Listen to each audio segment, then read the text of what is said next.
अंतर्गत हालचाली या धड्याच्या पुढच्या विभागामध्ये आता आपण प्रवेश करतोय.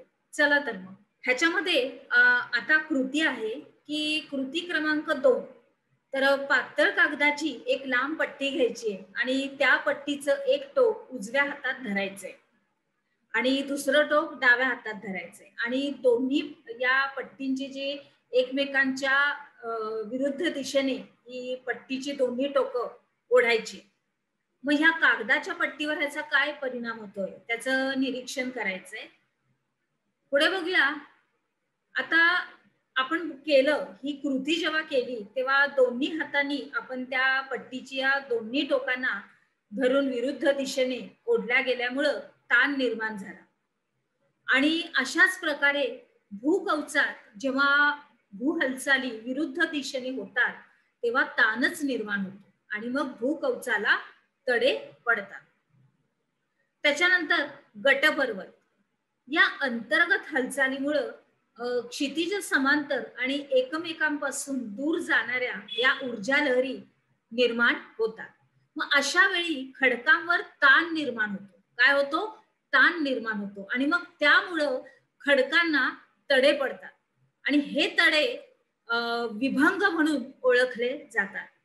आणि मग अशाच प्रकारे कठीण अशा खडकांमध्ये या ऊर्जा लहरी एकमेकांकडे आल्यानं दाब पडून सुद्धा विभंग तयार होतात आणि मग दोन समांतर अशा विभंगामधील भूकवचाचा भाग जेव्हा वर उचलला जातो तेव्हा हा उचललेला भाग ठोकळ्याप्रमाणे दिसतो. कसा? ठोकळ्याप्रमाणे.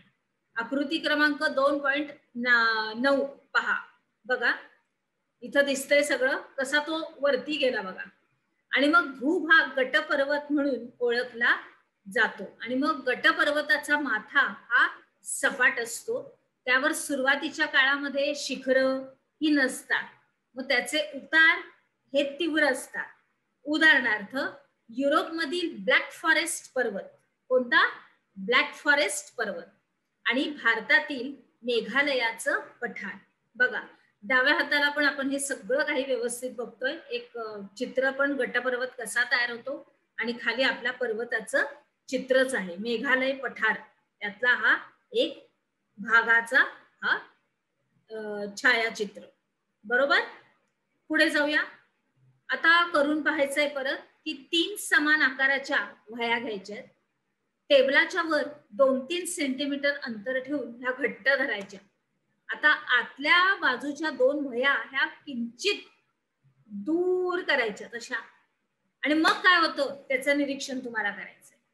मग वह्यांच्या वरच्या कडामुळे तयार होणारा आकृतीबंध तुमच्या वहीमध्ये चित्रांकित करायचंय. अर्थात ते तुम्ही चित्र आपल्या वहीमध्ये नोंद करायचंय, काढायचंय. आता ह्याचं भौगोलिक स्पष्टीकरण काय आहे? तर जी भूपृष्ठावर जी क्षितिज समांतर हालचाली जेव्हा परस्पर विरोधी अशा दिशेने होतात, विरुद्ध दिशांनी, तर मग तेव्हा भूकवचातील जो खडक असतो त्याच्यावर काय पडतो? ताण पडतो.